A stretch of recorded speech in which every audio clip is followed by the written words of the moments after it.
Capítulo 156 O mito andarilho. Ana corria a toda velocidade em direção ao castelo. Um vento frio cortava seu rosto, mas ela não se importava. Quando saiu com NYX, havia seguido pelas laterais do campo de batalha, evitando o núcleo do exército inimigo para caçar e enfraquecer as forças adversárias que estivessem dispersas. Agora, no entanto, seu caminho era direto, e estava voltando pelo portão central da muralha interna. Seria egoísmo ir sozinha. O pensamento de reunir-se com os membros do Punição Divina a fez sorrir. A ideia de avançar sozinha era tentadora, mas um lampejo de altruísmo a fez decidir pelo contrário. Eva e Alex estavam no comando do exército de elite, então não era um problema dar uma passada rápida por lá. Claro, o convite que faria aos outros era mais do que camaradagem ou de sua divertida bondade incomum, era fruto do fervor em seu peito, pulsando com a antecipação do que estava por vir. A notícia de Natália mexeu com algo dentro dela. E estava animada.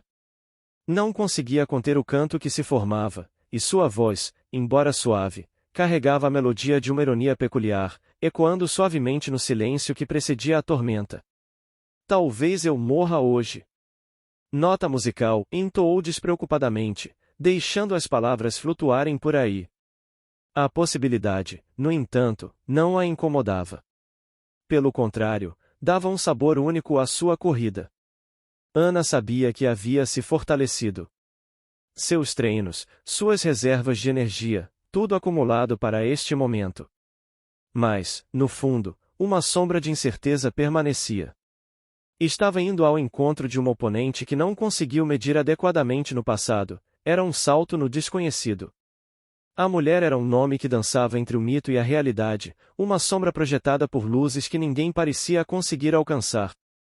As histórias que a rodeavam eram muitas, mas todas tinham algo em comum e um ar de mistério tão impenetrável quanto as defesas de um castelo bem guardado. Assim, para Ana, o desafio estava antes mesmo do confronto direto, começava na tentativa infrutífera de entender o que, ou quem, ela realmente era.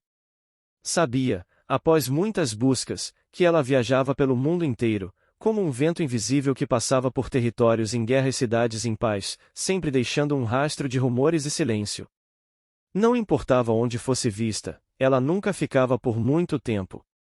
Suas incursões eram cirúrgicas, e um artefato desaparecido aqui, um segredo roubado ali, e daí veio o apelido tão conhecido, colecionadora. Direto e, de certa forma, um pouco imponente. O que ela colecionava, exatamente? Para Ana, isso era quase irrelevante. Era a forma como fazia, sempre à margem das regras e das leis, que chamava atenção, alimentando a aura que a cercava. Diziam que adquiria tudo o que queria sem se importar com os meios, algo que a rainha mercenária gostaria de ter descoberto antes. Havia até quem jurava que não roubava apenas objetos, mas também histórias, memórias, vidas. Tudo o que fosse raro ou único parecia atrair seu interesse insaciável. Alguns iam além, sussurrando que nem mesmo era humana, que seu corpo, transcendendo o comum, era um presente ou talvez uma maldição de outro mundo, tão avançado que faziam os maiores inventores parecerem amadores. Outros insistiam que havia mais de uma Natália, que ela era um nome compartilhado entre múltiplas figuras ao redor do globo, cada uma cumprindo um papel em uma conspiração meticulosa. Existiam registros conflitantes que alimentavam essa teoria. Uma transação na costa da Argentina no mesmo dia em que foi avistada nas docas de Montevidéu, negociando com mercadores de armas. Um jantar em Lisboa poucas horas depois de um roubo audacioso em Marsella. Lugares separados por distâncias impossíveis após a expansão do Novo Mundo em intervalos tão pequenos. E, ainda assim, os relatos eram irrefutáveis. Testemunhas confiáveis, registros de rádio, diários náuticos, tudo apontava para a mesma, se essa pessoa desafiava qualquer lógica. Por vezes, havia uma ideia mais simples, e talvez a mais temida, e a colecionadora era uma das sombras. Era mais uma acusação do que um fato, claro, mas mesmo essas palavras tinham o poder de arrepiar os mais corajosos. Com exceção de raros lugares do mundo que endeusavam, apreciavam ou simplesmente não ligavam para as sombras, a reputação deste estranho grupo não era das melhores. Desta forma, quem não entenderia mal uma mulher que parecia ir tão além do conhecimento comum?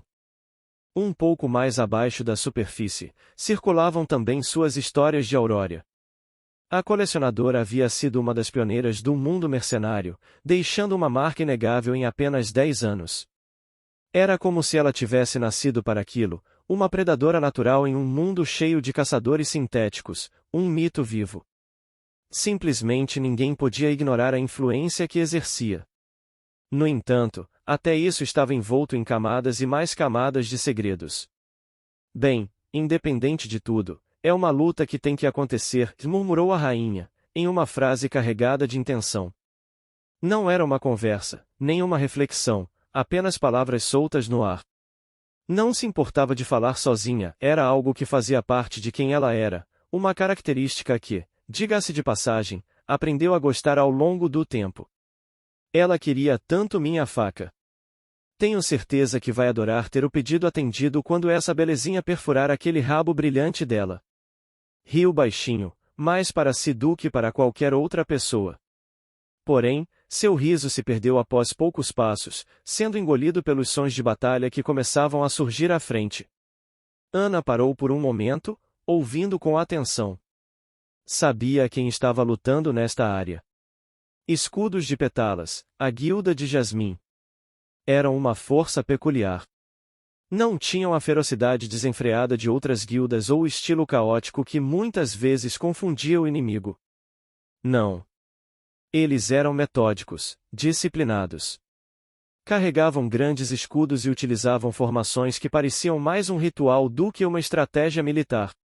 Se destacavam por suas táticas defensivas que garantiam a menor taxa de baixas em missões dentre todas as guildas de Barueri.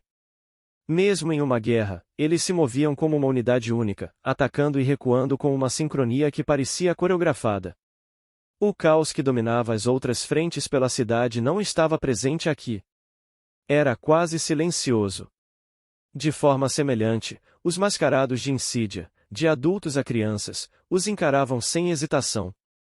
Suas habilidades, tão variadas quanto imprevisíveis, os tornavam difíceis de atingir. Sem gritos, sem grunhidos. Era uma cena perturbadora e hipnotizante. Um manipulador ou outro de Barueri tentava lançar algo quando sobrava espaço, mas a eficácia era questionável. Chamas e demais elementos simples não afetavam os corpos de pedra dos mascarados. A eletricidade, por exemplo, quando tentada, muitas vezes se voltava contra os próprios aliados puros, com a energia excedente explodindo de armaduras e equipamentos de forma imprevisível. No campo de insídia, existiam também alguns corrompidos que faziam parte da elite. Eram poucos, mas habilidosos. Diferente dos confiantes mascarados, mantinham-se mais afastados, esperando as brechas certas para intervir. Já no topo das casas, arqueiros sob o comando de Eva mantinham um ataque constante, mas enfrentavam claras limitações contra um exército tartaruga como este. Suas flechas encontravam escudos ou simplesmente ricocheteavam nas formações impenetráveis. Ana observava a cena de longe, escondida em um canto mais escuro, seus olhos analisando cada movimento. Sua mente, sempre afiada, conectava os pontos rapidamente. Isso pode ser um problema, resmungou, mais uma vez para si mesma, mas não ficou parada. Assim que notou as costas expostas dos primeiros soldados de Barueri, respirou fundo e se esgueirou para uma das construções ao lado. O espaço era estreito, apertado devido à longa arma que carregava, mas com um pouco de esforço ainda conseguiu atravessar sem muitos problemas, um passo de cada vez em direção ao seu doce destino de vingança.